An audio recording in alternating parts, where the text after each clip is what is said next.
Senhor, Deus de amor, te agradecemos, ó Pai, por mais um dia que o Senhor nos concede, estarmos juntos, reunidos na Tua casa, em Tua presença, louvando ao Senhor, nos achegando a Ti através das orações, desfrutando da comunhão com os irmãos e da comunhão contigo também, ó Deus.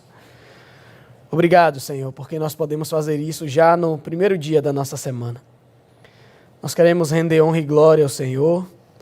Nós queremos, nesse momento, pedir que o Senhor nos auxilie na meditação da Tua palavra. Pedimos ao Teu Espírito Santo que nos traga a plena compreensão, para que o Senhor ministre os nossos corações, para que o Senhor fale conosco de maneira poderosa, Senhor. Ó Pai, ser conosco e nos dirige em tudo aquilo que estamos fazendo aqui, porque este culto é para o Senhor, ó Deus. Edifica-nos enquanto estamos aqui lendo a Tua palavra. Nós oramos isso no nome de Cristo Jesus. Amém. Amém, amada igreja. Já os convido a abrir a palavra de Deus lá no Evangelho de Jesus segundo Mateus. Nós vamos ler o capítulo 9, os versos 35 ao 38. Mateus 9, versos 35 ao 38.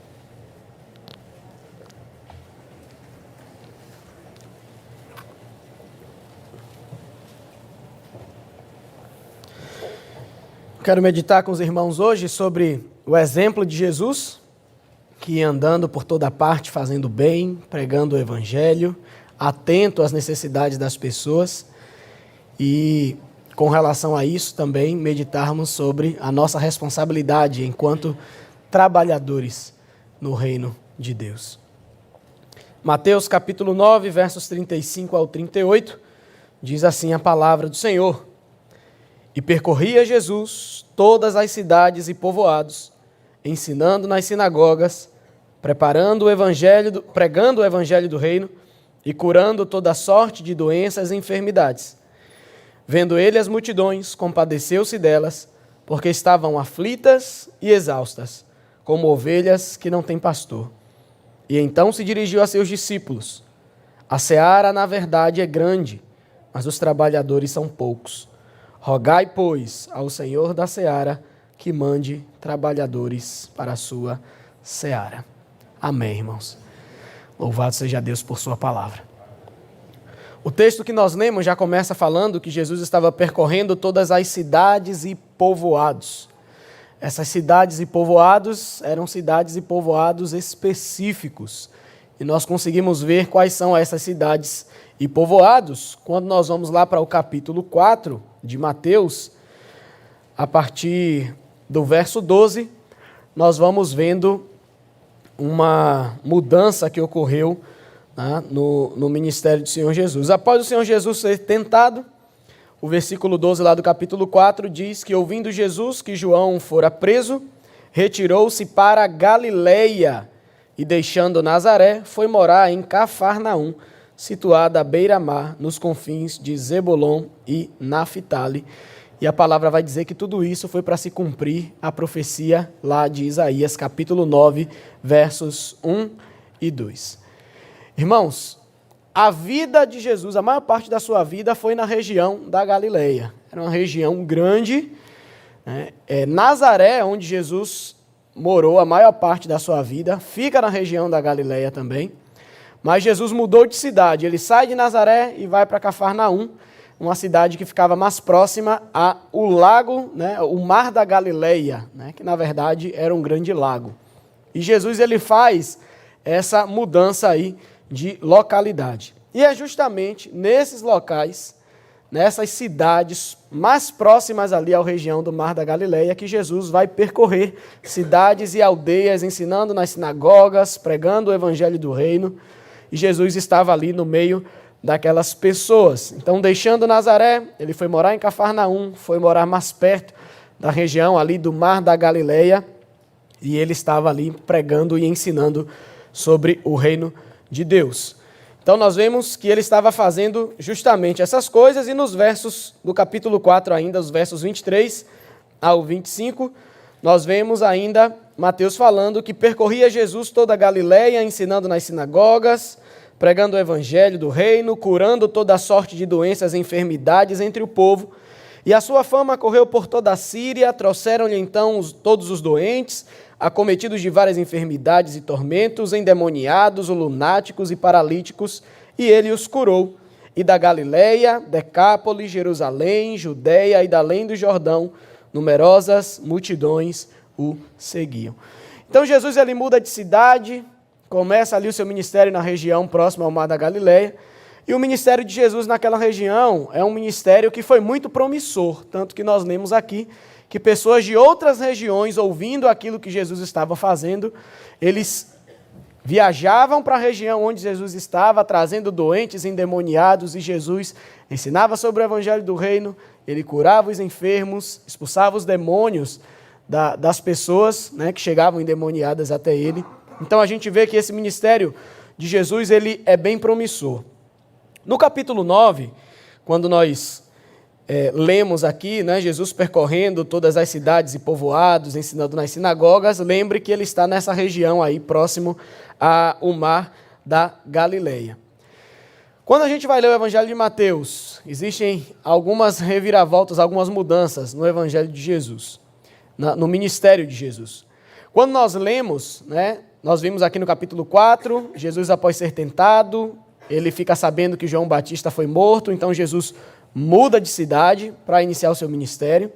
A partir do capítulo 5 até o capítulo 7 de Mateus, nós lemos ali o Sermão do Monte, onde Jesus se reúne com uma multidão que o seguia, e Jesus vai trazer diversos ensinamentos para aquele povo sobre o que era o reino dos céus e como o cidadão do céu deveria se importar ainda vivendo nesta terra. Então, tudo aquilo que Jesus ensinou sobre o Sermão do Monte não é a maneira que a gente deve viver quando estivermos lá, né, na Nova Jerusalém, não. É a maneira como nós devemos viver como cidadãos dos céus ainda aqui neste mundo. Então, Jesus ensina todas aquelas coisas, aquela multidão, né, e aos seus discípulos, as pessoas que estavam ali mais próximas, acompanhando o Senhor Jesus. Quando Jesus termina de pregar o Sermão do Monte, no capítulo 7, versos 28 e 29, vai dizer que quando Jesus acabou de proferir estas palavras, estavam as multidões maravilhadas da sua doutrina, porque ele as ensinava como quem tem autoridade e não como os escribas. Então Jesus ele tinha uma forma toda diferente de ensinar as pessoas, porque Jesus se importava com as pessoas, diferente das autoridades religiosas daquela época, que não se importavam muito com as pessoas. E Jesus ele ensinava como quem tinha autoridade, Jesus se importava com que as pessoas aprendessem, soubessem, e as pessoas admiravam a forma que Jesus ensinava sobre o reino de Deus e todas as maravilhas que ele fazia. A partir do capítulo 8 de Mateus, Jesus, após ter ensinado o Sermão do Monte para aquelas pessoas, para a multidão e para seus discípulos, a partir do capítulo 8, Jesus começa a colocar em prática agora tudo aquilo que ele havia ensinado. Jesus parte para a prática, cuidando das pessoas, dando bom testemunho, curando as pessoas, fazendo milagres, continua pregando o evangelho, ensinando. O interessante é vermos que Jesus ele foi para uma região ainda mais pobre do que a que ele morava. Ele morava em Nazaré, foi para a região de Cafarnaum. Aquela região da Galileia, ali no geral, era uma região de pessoas muito simples, pessoas muito pobres, pessoas que os grandes líderes daquela época não davam muita atenção àquelas pessoas, não se importavam muito com eles, né? Por serem galileus, por serem pessoas simples, pessoas pobres, geralmente eram agricultores de subsistência familiar ali, eles plantavam para a subsistência da sua família. As cidades mais próximas ali ao Mar da Galileia eram repletas de pescadores, então eram pessoas pobres, pessoas iletradas, pessoas que não tinham a atenção nem dos líderes políticos, nem dos líderes religiosos também. E Jesus vai justamente para esse lugar, para ensinar essas pessoas, para cuidar delas, para curar doenças, para estar ali exercendo seu ministério no meio daquelas pessoas. A partir do capítulo 8, então, nós vemos Jesus fazendo tudo isso, e ali é como se fosse um estágio para os discípulos que Jesus iria começar a comissionar para trabalhar no reino dele. E o maravilhoso é ver que Jesus ensina dando o próprio exemplo, né? O exemplo, ele vale muito mais do que apenas você falar, do que apenas você dizer como deve ser feito. Então Jesus, depois de ensinar, Jesus parte para a prática e os discípulos já estão ali vendo como Jesus estava fazendo a obra e a maneira que ele se importava com as pessoas. Então serviu de uma espécie de estágio ali para os discípulos que estavam acompanhando o Senhor Jesus. Então ele estava atendendo essas pessoas que não eram muito vistas pelos líderes políticos e religiosos. Jesus, ele curava as pessoas das suas enfermidades. Ele colocava à prova as pessoas que chegavam emocionadas. Ah, Senhor, eu quero te seguir, eu quero ser um seguidor do Senhor. Você quer mesmo? Porque as pessoas muitas vezes seguiam Jesus por puro interesse, porque via Jesus curando, Jesus alimentando uma multidão, fazendo milagre, e as pessoas diziam, ah, Senhor, eu quero te seguir. E aí Jesus, ele sempre confrontava essas pessoas, né? Você está emocionado aí, dizendo que quer me seguir. Você quer me seguir mesmo? Eu não tenho nem onde colocar a minha cabeça, né? Aí ele fala, né, das raposas que têm as suas tocas, né, os covis para morar, os passarinhos têm os seus ninhos, mas o Filho do Homem não tem onde repousar a cabeça. E aí Jesus vai confrontando as pessoas que querem segui-lo, mostrando que não é fácil seguir a Jesus, e os discípulos ali observando tudo isso numa espécie de estágio. E aí no capítulo 10 de Mateus a gente vê Jesus, ele escolhendo os seus 12 apóstolos, né? E depois o Senhor dá instruções a esses apóstolos e envia eles para que eles também fossem um instrumento na mão de Deus para ajudar, né, na expansão dessa mensagem do reino de Deus que estava para chegar. Então era isso que Jesus estava fazendo e ele também comissionou discípulos e seus apóstolos para fazer essa obra. E lembre sempre, né, Jesus, ele ensinou com o seu próprio exemplo, mostrando que um exemplo é a maneira mais eficaz de nós ensinarmos alguém a fazer alguma coisa. No verso 36, nos mostra que Jesus, vendo as multidões, compadeceu-se delas, porque estavam aflitas e exaustas como ovelhas que não têm pastor. Então, como eu falei, aquela região ali onde Jesus estava, próximo ao mar da Galileia, era uma região muito pobre, de pessoas também muito pobres, pessoas que não tinham muito estudo, e Jesus estava ali no meio daquelas pessoas. Aquela região era uma região carente, era uma região fragilizada, ela era uma região muito quente, né? E ao mesmo tempo também, por causa ali do mar da Galileia, era uma região muito quente, era uma região muito úmida também, e aquelas pessoas que moravam ali eram acometidas de muitas doenças, também por causa do clima daquele local ali onde eles moravam. E Jesus chega ali, né, fazendo muitas curas no meio daquele povo, olhando as multidões, olhando para aquela região, uma região que era desprezada por muitos, uma região extremamente pobre, de pessoas simples. A gente vai ver que o Senhor Jesus, ele tem um padrão diferente, de escolher pessoas e de tratar com as pessoas. A gente vê que é justamente a partir daquela região que Jesus vai comissionar muitos dos homens que se tornaram apóstolos, que seriam seus discípulos.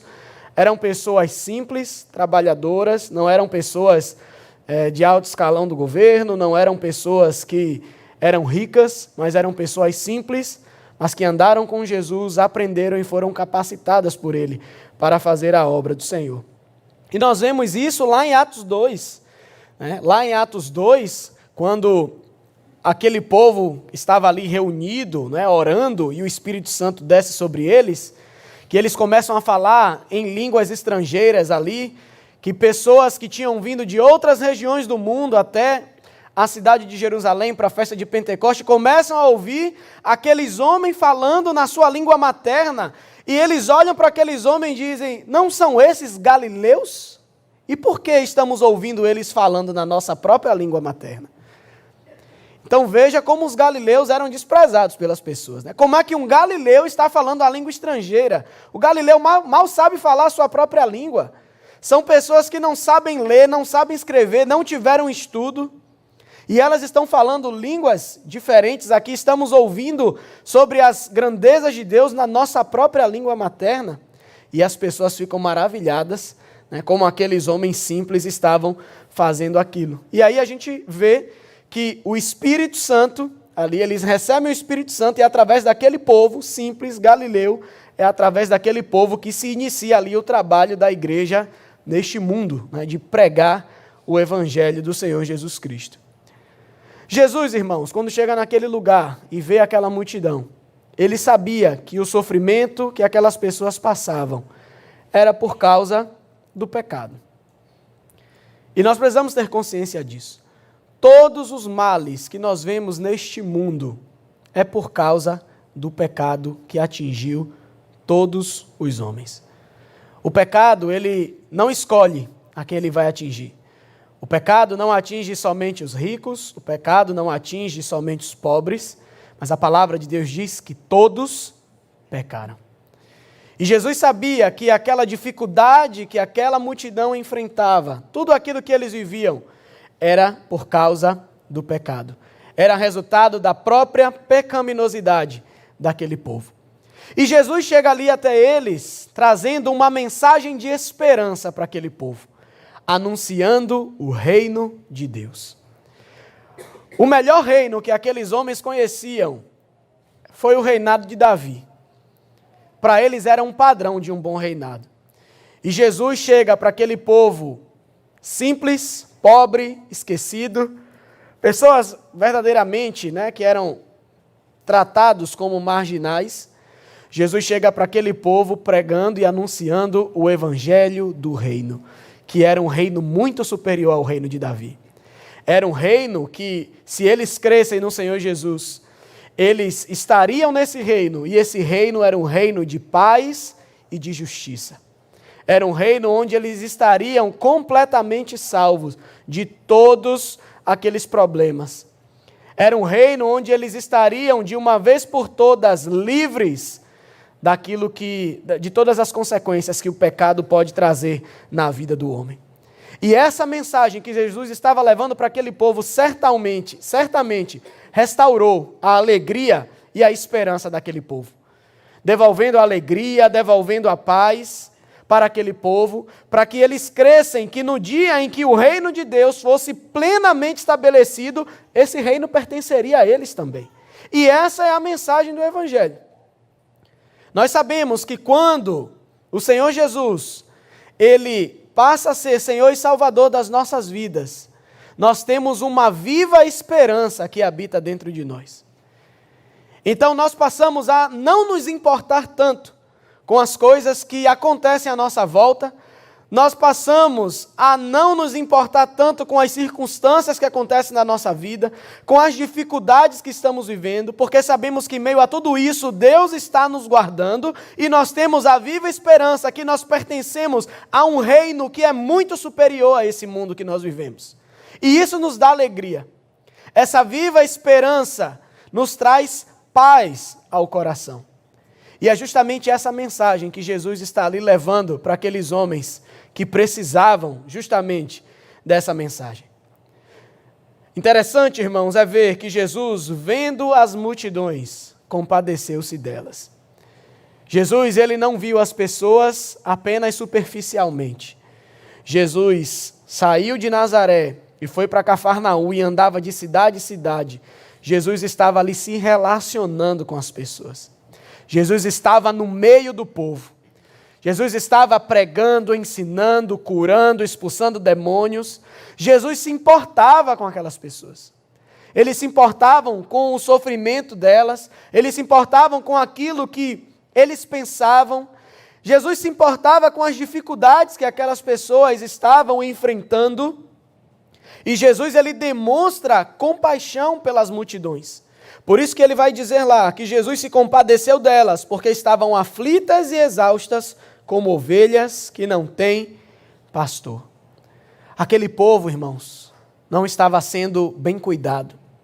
Eles sequer estavam sendo bem ensinados. Lá no capítulo 7 de Mateus, no verso 29, eles se maravilhavam com o ensinamento de Jesus, porque Jesus ensinava como quem tem autoridade, não como os escribas. Os escribas, eles não olhavam para o povo.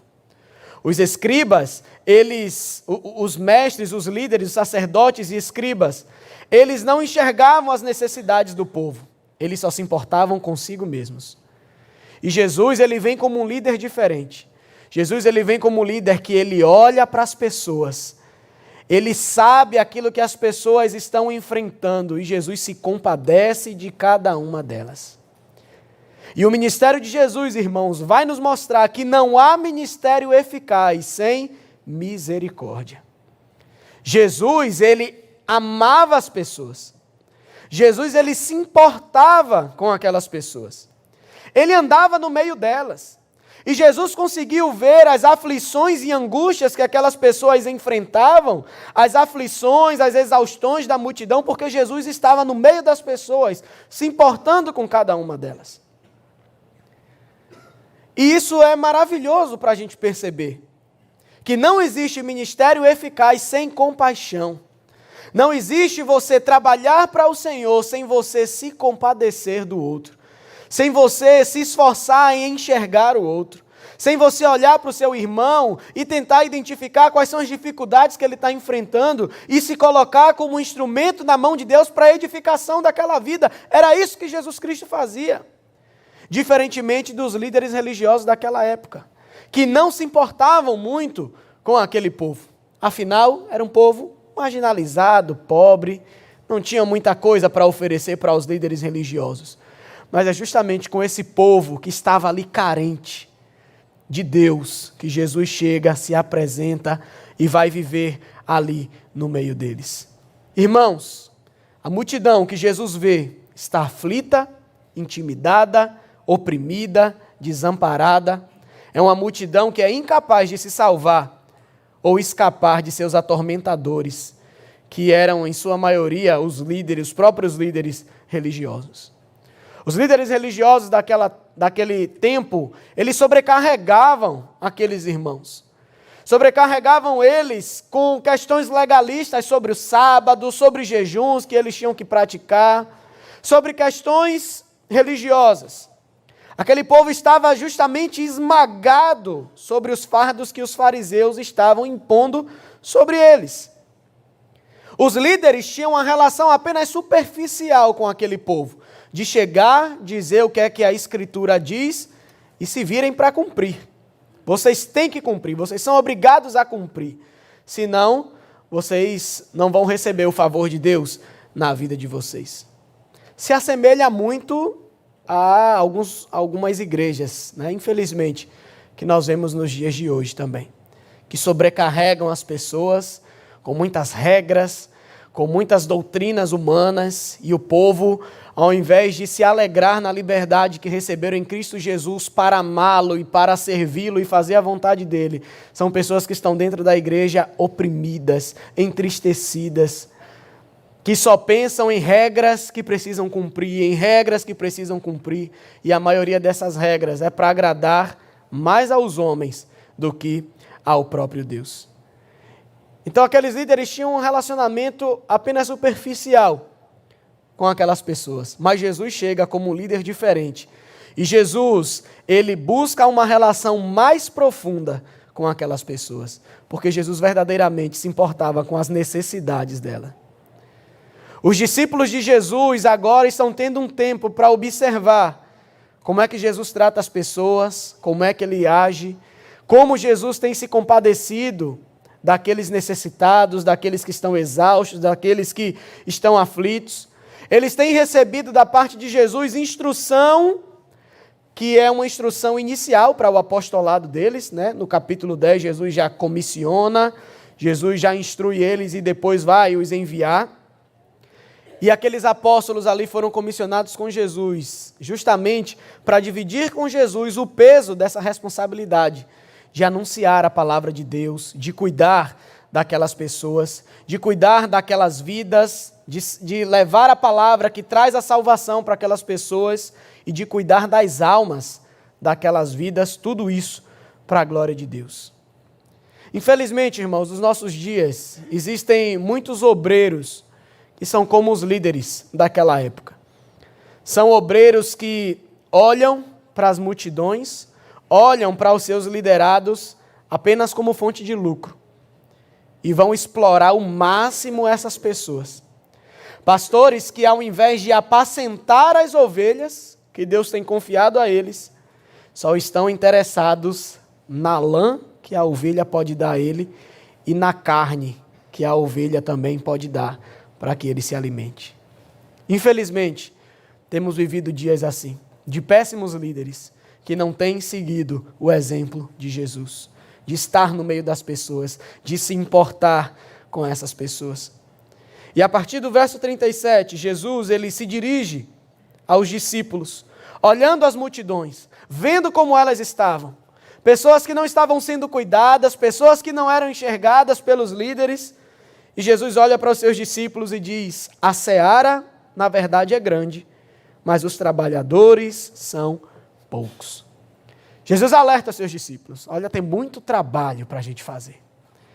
Olha a seara como é grande. Olha como o pecado tem atingido todas as vidas. E lembre que eles estavam ali apenas na região próxima ao mar da Galileia.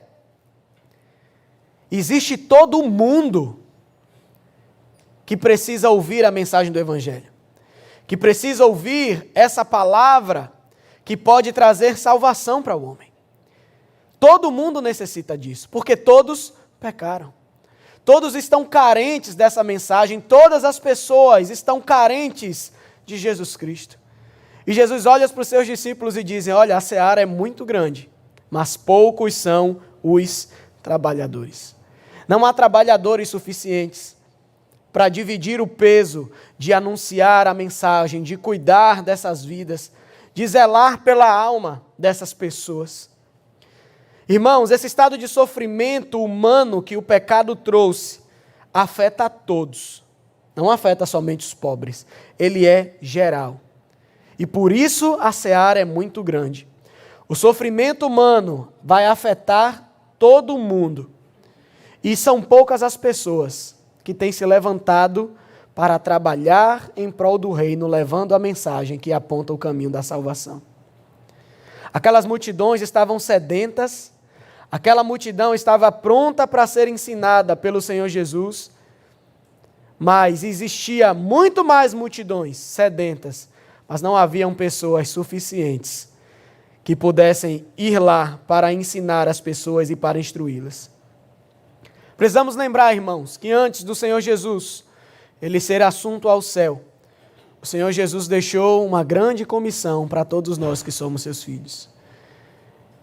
Ele nos comissionou a irmos por todo o mundo e pregar o Evangelho, fazendo discípulos, ensinando a eles tudo aquilo o que o Senhor Jesus havia ensinado àqueles primeiros discípulos. E eles iniciaram uma obra e hoje nós estamos aqui e continuamos sendo comissionados a levar essa mensagem do Evangelho. Cada um de nós, irmãos, que fomos salvos pelo Senhor Jesus, nós precisamos nos colocar como um ceifeiro nas mãos do Senhor, dispostos a levar essa mensagem de transformação, de salvação, de libertação para essas vidas. Todos nós somos chamados por Deus a nos colocar diante dele como um ceifeiro. Alguns de nós vamos ajudar nessa seara, aqui mesmo onde nós estamos, mas alguns Deus vai comissionar para ir para longe, para ir para lugares onde talvez a maioria não tenham coragem de ir.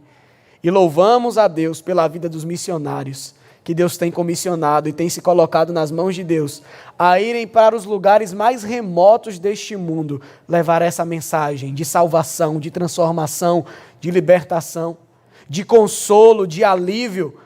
Porque, irmãos, nós vivemos num mundo onde as pessoas continuam aflitas e exaustas. E tudo isso é consequência do pecado. E somente o Evangelho pode trazer libertação para essas pessoas que se encontram aflitas e exaustas. Foi assim que aconteceu comigo e com você.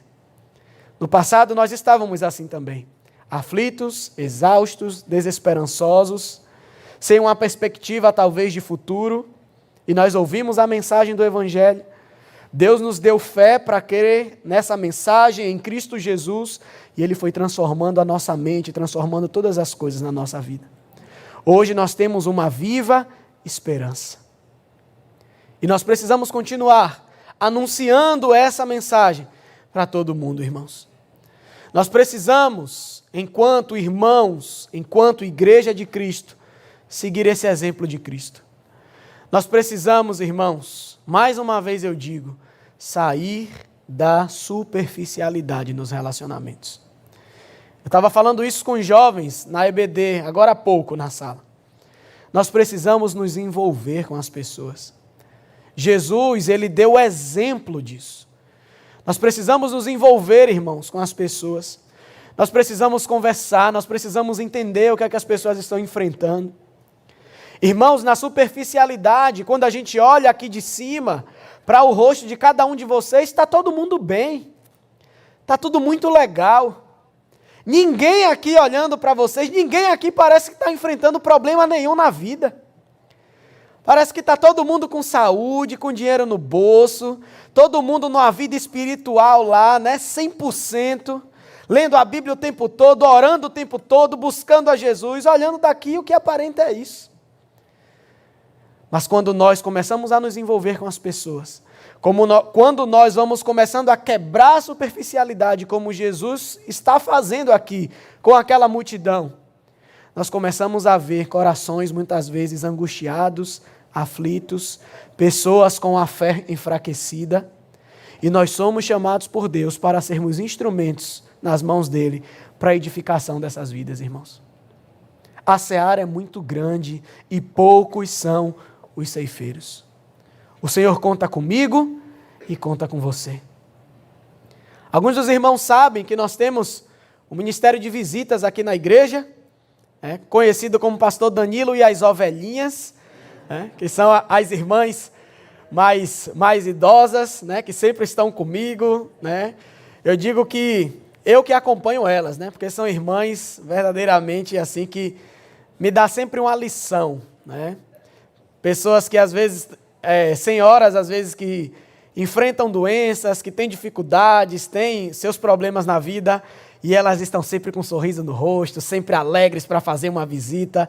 Elas não se importam com as dificuldades que ela enfrenta, elas querem fazer a obra de Deus. Irmãos, como essas visitas que nós fazemos têm ensinado a cada um de nós que fazemos parte desse ministério. É justamente nessas visitas que muitas vezes Deus nos dá a oportunidade de quebrar essa superficialidade nos relacionamentos. De dizer só, tudo bem, irmão, Deus abençoe. Às vezes nós só nos relacionamos com os irmãos assim na igreja. E às vezes a visita, Deus tem nos dado a oportunidade de quebrar essa superficialidade.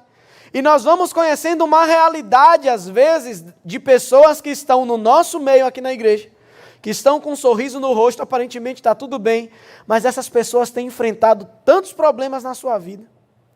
Muitas vezes o sorriso delas é por muita fé que Deus tem dado. E isso muitas vezes nos ensina. A gente chega entristecido para fazer uma visita, porque às vezes a gente está passando por algum problema que a gente acha que é grande. Quando a gente chega num lá para visitar, que a gente vê o problema do irmão, a gente fala, meu problema não é nada, me perdoe, Senhor. Porque eu estava reclamando com o Senhor por causa do que eu estou enfrentando. Quanta fé o Senhor tem dado a essa irmã.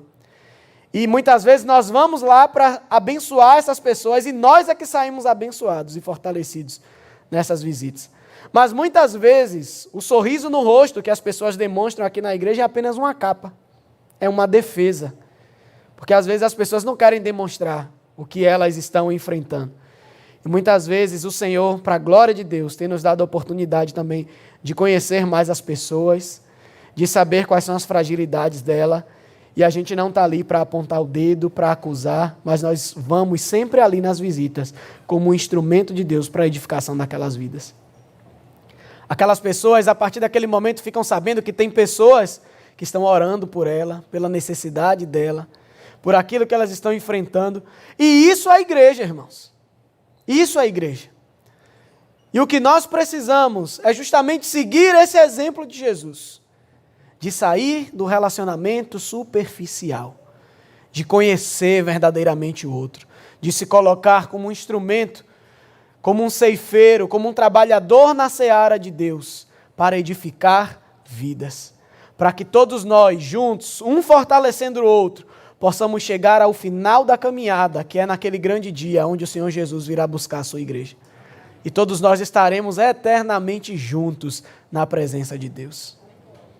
Imagine que maravilha vai ser se nós chegarmos nos céus e possamos olhar para os irmãos e você saber, aquele irmão foi um instrumento de Deus para edificar a minha vida. Orou muito por mim, sempre me deu uma palavra de Deus, me fortaleceu. O outro olhar para você e dizer, você foi um instrumento de Deus também na minha vida. E nós estávamos ali juntos, na mesma fé, no mesmo Espírito, nos fortalecendo. E nós podemos perseverar até o fim. O Senhor nos guardou até o fim. E aqui estamos agora todos juntos e viveremos eternamente juntos na presença de Deus. Isso é a igreja, irmãos. O Senhor nos chamou para isso, para sair da superficialidade. E Jesus, Ele não nos ensina isso apenas com palavras, mas Ele deu o exemplo. O exemplo de Jesus é o ensinamento mais eficaz que nós temos para fazermos o mesmo, para sair dos relacionamentos superficiais e nós nos importarmos com o outro que está ao nosso lado. E o verso 38, Jesus apresenta um problema. A seara é grande, poucos são os trabalhadores. Aí talvez os discípulos olharam para o outro e disseram, e agora? O que é que a gente vai fazer? A gente vai se desdobrar em 500 pessoas, vamos fazer o máximo que a gente puder aí para que o reino de Deus se expanda, para que vidas sejam alcançadas. Mas aí no verso 38, o Senhor Jesus traz a solução para o problema. Ele diz, rogai, pois, ao Senhor da seara que mande trabalhadores para a sua seara.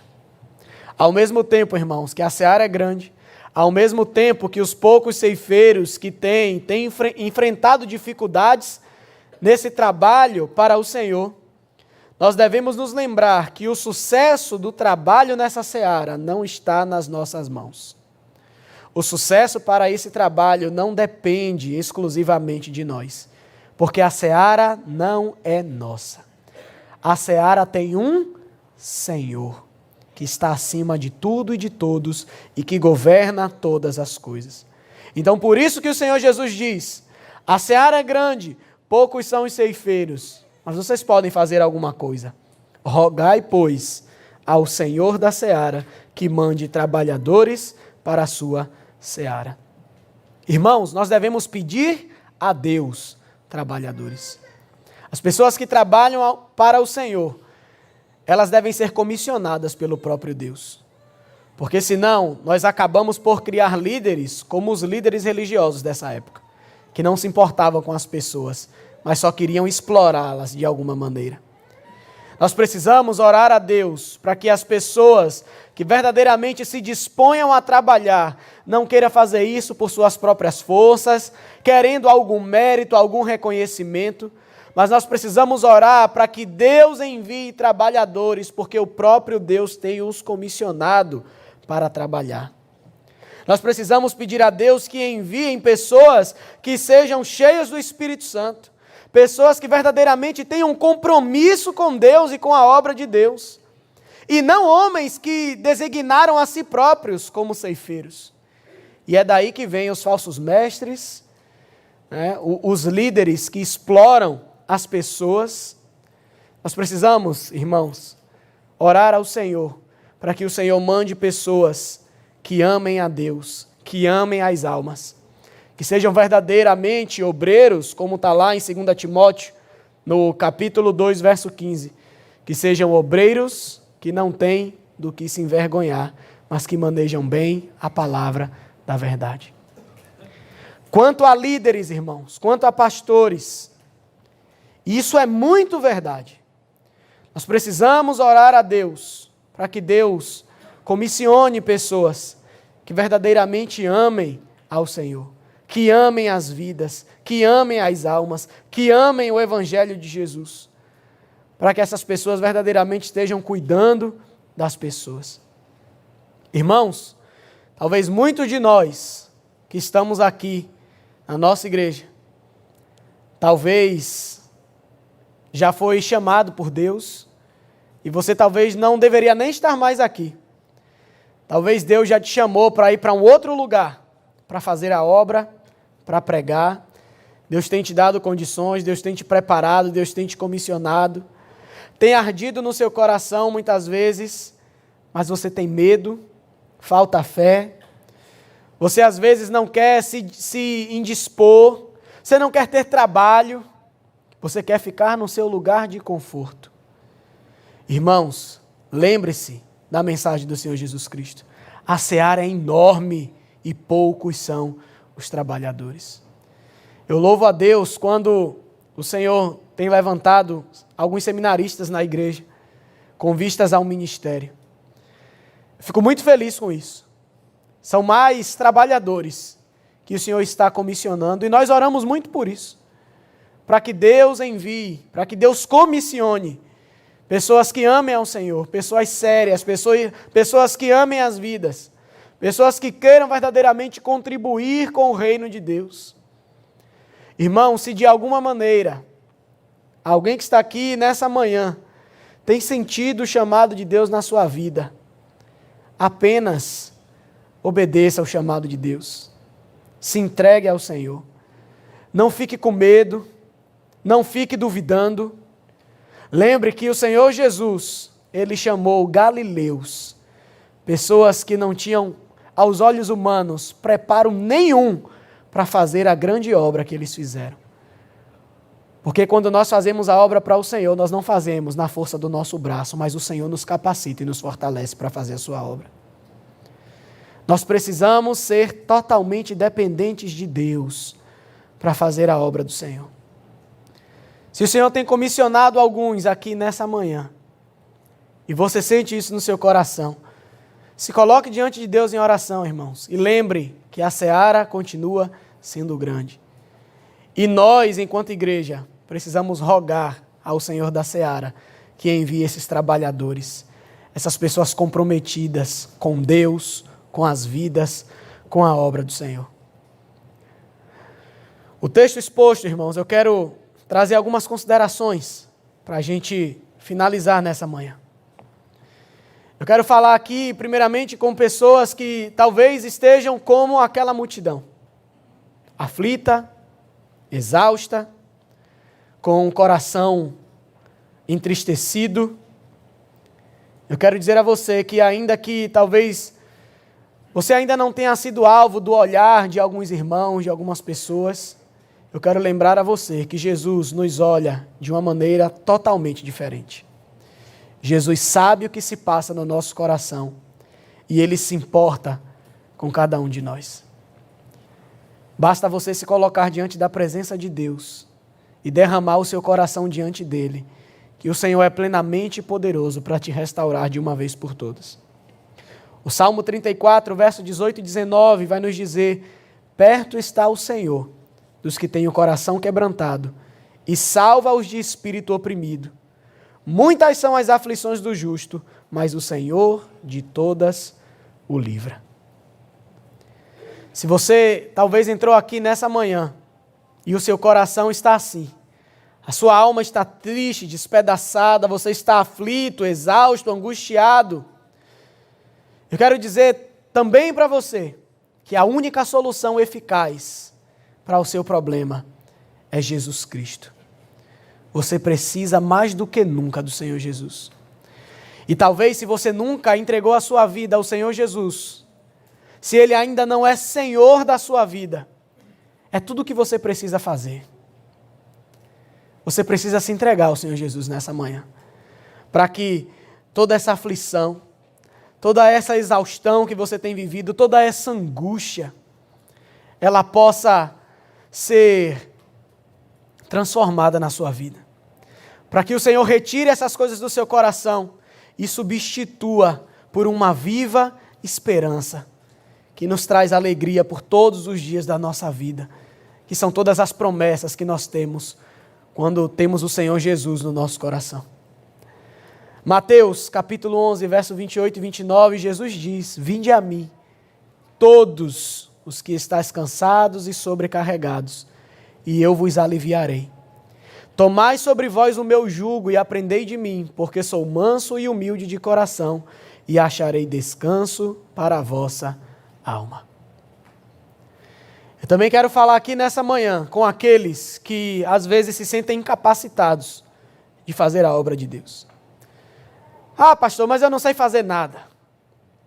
Ah, pastor, eu acho que eu não sou capacitado para ajudar na obra, então eu prefiro ficar sentado.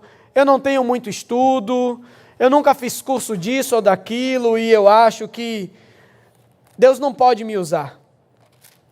Lá em 1 Coríntios, no capítulo 1, a partir do verso 26, Paulo lembra aqueles irmãos. Irmãos, reparai, pois, na vossa vocação, visto que não foram chamados muitos sábios, segundo a carne, nem muitos poderosos, nem muitos de nobre nascimento.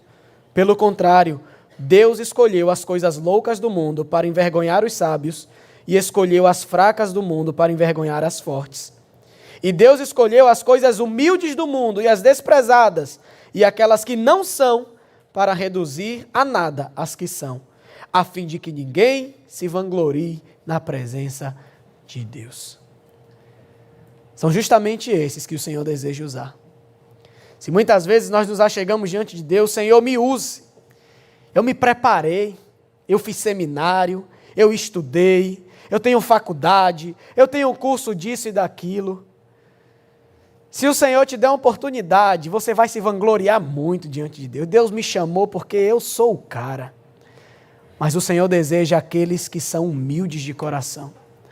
Aqueles que verdadeiramente olham para si, mesmo com todos os diplomas na parede, e dizem, Senhor, eu sou indigno de servir ao Senhor. Eu não me sinto capacitado, Senhor, para te servir. Mas eis-me aqui, Senhor, diante de ti. Me use como tu queres. Eu quero ser um trabalhador na tua seara. E tenha certeza, irmãos, que o Senhor te capacitará para a boa obra dele. Você vai ficar surpreendido com aquilo que Deus vai fazer através da sua vida. Basta você se colocar diante de Deus, à disposição do Senhor para fazer a sua obra. Lembre, irmãos, que o sofrimento humano é fruto do pecado que atingiu a todos os seres humanos. E somente Jesus pode nos salvar do poder do pecado e da condenação dele. Paulo vai dizer lá em Romanos capítulo 8, verso 1, nenhuma condenação há para aqueles que estão em Cristo Jesus. Quando estamos em Cristo, não há nenhuma condenação mais sobre nós. Uma outra coisa também que eu quero falar com os irmãos é sobre a compaixão que nós precisamos aprender a ter uns com os outros. A verdadeira compaixão, irmãos, ela está relacionada não apenas com o sentimento, mas a verdadeira compaixão, ela vem junta de uma ação. A compaixão é aquele sentimento de dor, de empatia, quando você olha para o sofrimento da outra pessoa e aquilo dói em você. Mas aquilo não vai ficar apenas doendo em você, mas vai te induzir a fazer alguma coisa para ajudar aquela pessoa. E para que essa compaixão aconteça, você precisa se envolver mais com as pessoas. E a compaixão não é só com a tristeza não, irmão, é com a alegria também. Às vezes nós temos dificuldade de nos alegrarmos com a alegria do outro. Não é só com a tristeza, é com a alegria também. Nós precisamos nos alegrar com os que se alegram e chorar com aqueles que estão chorando. E foi isso que o Senhor Jesus mostrou. E para a gente finalizar, lembremos sempre, a seara é grande e poucos são os ceifeiros. O que é que nós precisamos fazer? Rogar ao Senhor da seara que envie trabalhadores.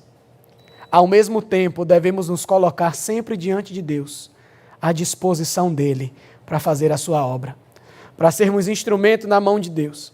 Lembrando sempre, irmãos, que enquanto estamos fazendo a obra de Deus, o Senhor Jesus estará conosco. Quando Jesus enviou os 12, Jesus não deixou eles irem sozinhos, não. Jesus estava sempre com eles. E quando Jesus voltou para os céus, que eles acharam que eles iam fazer a obra sozinho, que talvez um olhou para o outro e disse, e agora, o que será de nós? Jesus vai embora, vai voltar para o céu, e como é que a gente vai fazer essa obra? Jesus disse, olha para eles e diz, eis que estarei convosco todos os dias, até a consumação dos séculos. Jesus está conosco.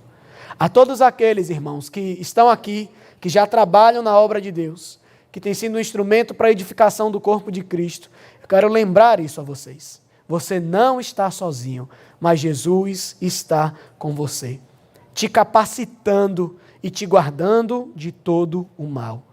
Lembre, o povo de Deus, o povo que trabalha para o Senhor, está sempre guardado pela poderosa mão de Deus. E por isso não temos o que temer. Amém, meus irmãos. Louvado seja Deus por sua palavra. Vamos orar. Senhor Deus, te agradecemos, ó Pai, por tua palavra, Senhor, viva e eficaz. Te louvamos, porque o Senhor é um Deus maravilhoso. O Senhor tem agido, ó Pai, nas nossas vidas de maneira poderosa, Senhor. Senhor, nós reconhecendo que a seara é grande e poucos são os trabalhadores, nós estamos aqui como igreja, rogando ao Senhor, para que o Senhor faça a tua obra, ó Pai, nas nossas vidas. Rogando ao Senhor, ó Pai, que envie trabalhadores para a tua seara. Rogando ao Senhor, ó Deus, que haja, ó Pai. Age, Senhor, na vida daqueles que o Senhor tem separado para a tua obra. Age, Senhor, no coração daqueles que o Senhor tem chamado para estar à frente de ministérios, para pastorear pessoas, para cuidar de vidas, seja para ensinar crianças. São diversos trabalhos, Senhor, que nós temos na tua seara. E, infelizmente, são poucos os que têm se colocado para trabalhar. E por isso nós estamos orando ao Senhor, para que envie pessoas cheias do Espírito Santo, pessoas capacitadas, pessoas que amam ao Senhor, para estarem trabalhando, Senhor, na tua obra e no teu reino. Senhor, nos ajude a olharmos para os nossos corações e que nós possamos nos colocar diante do Senhor como um instrumento nas tuas mãos, totalmente disponíveis para trabalhar para ti, ó Deus. Nos livra do medo, nos livra da dúvida, que nós não venhamos ser encontrados lutando contra ti, Senhor, mas que nós possamos nos lançar totalmente aos teus pés e dizer: eis-nos aqui, Senhor, e faz de nós aquilo que o Senhor quiser. Nos ajude, ó Pai, nos fortaleça, Senhor. Eu oro, ó Pai, por aqueles que talvez entraram por essas portas aqui nessa manhã, como muitos daquela multidão que o Senhor viu, aflitos, exaustos, entristecidos, cansados, ó Pai. E nós rogamos ao Senhor pela tua restauração nessas vidas, para que o Senhor haja com o teu poder, Senhor, trazendo transformação, trazendo paz, alegria, cura, esperança, ó Pai, aonde não há. Aqueles que estão enfraquecidos, fortalece, Senhor, aumenta a fé, ajuda-os a continuarem nessa caminhada. Nos ajude enquanto igreja a sairmos da superficialidade. Nos ajude a olhar para as pessoas como o Senhor mesmo olhava, se importando com elas e se colocando como um instrumento de edificação para aquelas vidas. Tira, Senhor, tira, ó Pai, o nosso egoísmo. Muitas vezes temos olhado apenas para as nossas próprias necessidades, temos olhado apenas para dentro de nós mesmos. Nos ajude a enxergar o outro. Nos ajude a olhar mais para o Senhor, ó Deus, e seguir o seu exemplo, ó Pai. Faz assim conosco, Senhor. E que nós possamos ter a plena convicção de que enquanto nós estamos nas tuas mãos trabalhando para o Senhor, o teu poder nos guarda de todo mal. É isso que nós oramos, ó Pai, nessa manhã, agradecidos no nome de Cristo Jesus. Amém.